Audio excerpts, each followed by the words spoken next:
Pourtant c'est tout simple. Les bénéfices n'étaient pas déclarés au Congo, mais en Suisse ou en France. Une idée qui remonterait au premier directeur financier de la compagnie. On va faire le gain minimum à la filiale, si vous voulez, pour en faire profiter le maximum les structures centrales. En limitant les gains de la filiale, ouais. Quelles conséquences pour le pays producteur? C'est que l'impôt est moindre, la recette fiscale est moindre. Et ça joue sur des montants importants? Oui. Nous nous sommes confrontés à des difficultés telles qu'à certaines périodes, on s'est retrouvé avec des recettes de 10 000 francs ou 7 000 francs par mois. Des recettes? Des recettes pétrolières. 10 000 francs de recettes pétrolières? 10 000 francs français de recettes pétrolières ou 7 000 francs. Au pire, on a eu 7 000 francs français de recettes pétrolières mensuelles. Résultat de 30 ans de mauvaise gestion et d'économie pétrolière, le pays est surendetté. Aucun banquier ne veut lui prêter, alors c'est Elf qui va lui servir de banquier. Au Congo, par exemple, la compagnie a prêté sur 3 ans entre 92 et 95 plus de 4 milliards de francs à des taux très élevés. Entre Congo, Gabon et Cameroun, ces préfinancements auraient rapporté beaucoup d'argent à la compagnie. Est-ce qu'on peut estimer combien rapportaient ces préfinancements à la compagnie ou quelle part de ses profits ils ont pu représenter? Moi je dirais au bas mot 4-5 milliards. Une chose est sûre, comme dans beaucoup de pays du tiers-monde producteurs de pétrole, l'or noir n'a pas profité aux Congolais. Pour ceux qui ont du travail, le salaire ne dépasse pas 200 francs par mois. Toutes les maisons n'ont pas l'eau courante et on vend l'eau dans la rue, dans des sachets. En dehors de quelques grandes avenues, il n'y a pas de trottoir, pas de goudron. Les enfants ne vont pas tous à l'école, il n'y a pas assez de place. On est loin de l'opulence des Émirats du Golfe Persique. Pour s'en convaincre, il suffit d'aller à l'hôpital militaire de Brazzaville, le seul en état de fonctionner de la ville. Aujourd'hui, c'est branle-bas de combat. Une mission humanitaire, le Comité international pour la renaissance de Brazzaville, arrive de France avec des médecins et du matériel. 71 colis en tout. Et il y en a besoin. Ici, on manque de tout, à commencer par les outils. Vous amenez même les outils avec vous? Oui. Oui, on a ça là. Non, on leur laisse tout sur place après. Oui. Il n'y a rien là, j'ai peut-être des étagères. Il y a des étagères, mais il n'y a rien dessus. Il n'y a rien du tout. Il n'y a pas même une ampoule électrique de rechange, ni d'ailleurs de matériel chirurgical. Il n'y a pas de moyen, ne serait-ce que les fils, en dehors des fils ou du matériel qu'on laisse en place. Il n'y a pas de fil pour opérer les gens, non. Pour les recoudre? Non, les malades sont obligés d'aller acheter leurs fils. Monsieur Gatsono Obami. Et pourtant des malades, il y en a.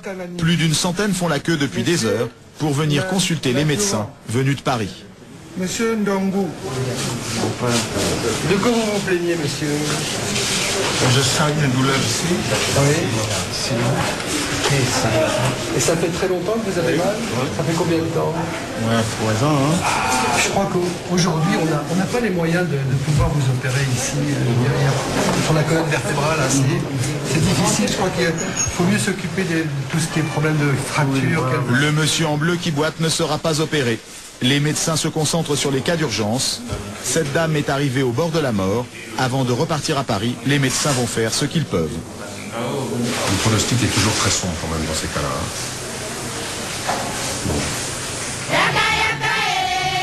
L'argent du pétrole n'est pas à l'hôpital. Et pourtant, il n'est pas perdu pour tout le monde. Et d'abord, pour les hommes au pouvoir. Ce jour-là, le président de la République tient un meeting politique dans le quartier de ses supporters, au nord de Brazzaville. Escorté d'une douzaine de motards dans sa Mercedes blindée, il vient se faire acclamer par les gens de son ethnie.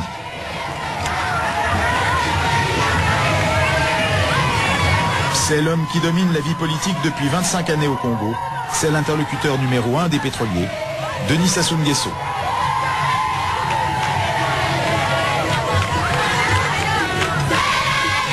On a donné un t-shirt neuf et un jour de congé aux lycéennes pour venir chanter les louanges du héros du jour.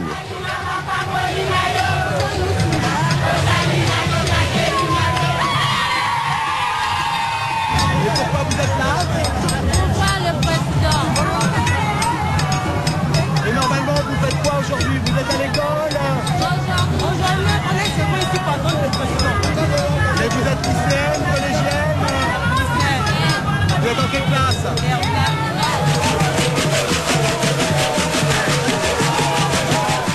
atroce à la foule en délire, tout le monde n'est pas invité.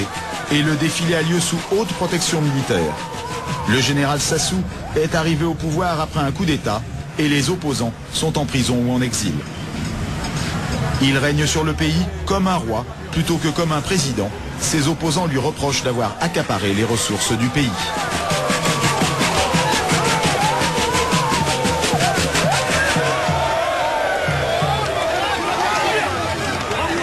Il s'est approprié le Congo comme en rente personnelle.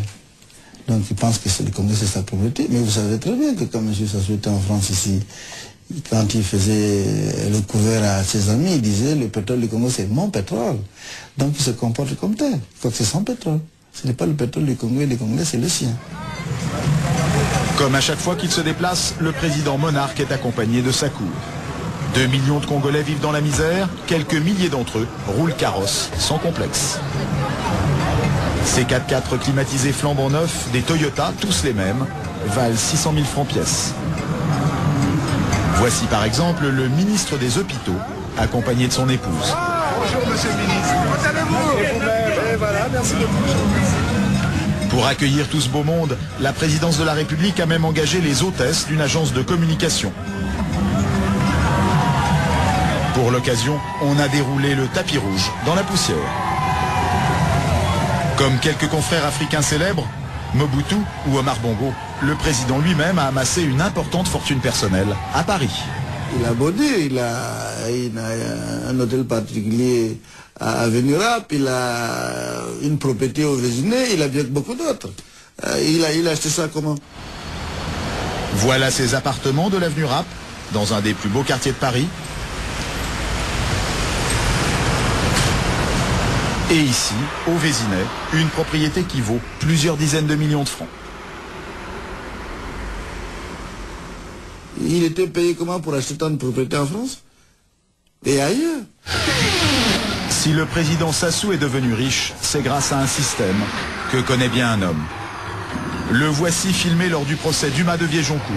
Ce visage de pierre, c'est André Taralo, 72 ans, énarque, entré dans la compagnie en 1967, directeur général, l'homme qui a servi tous les patrons d'Elf.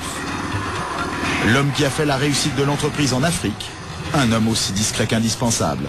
On sentait toujours la présence Taralo dans toutes les décisions qui étaient prises au niveau pétrolier. Pour gagner autant d'argent en Afrique, Elf a dû s'assurer à chaque fois l'appui du chef de l'État concerné et de ses proches. Monsieur Taralo l'expliquera au juge d'instruction plus tard. Il a fait attribuer des centaines de millions de francs de commission à différents chefs d'État africains, comme ailleurs dans le monde. Denis Sassou Nguesso, ici en photo avec lui, fait bien sûr partie des heureux bénéficiaires. Plus inhabituel, M. Taralo a détaillé un incroyable système d'intéressement personnalisé, ce qu'il appelle les abonnements. Chaque fois qu'un baril de pétrole était extrait au Congo, comme de l'Angola ou du Gabon, entre 4 et 7 francs étaient reversés personnellement au chef de l'État. Cela fait quelques centimes par litre, multiplié par des centaines de millions de litres, cela fait beaucoup d'argent pour le président de la République. Sur son action pendant 30 ans en Afrique, M. André Taralo a accepté de s'expliquer pour la première fois depuis 2 ans devant une caméra de télévision.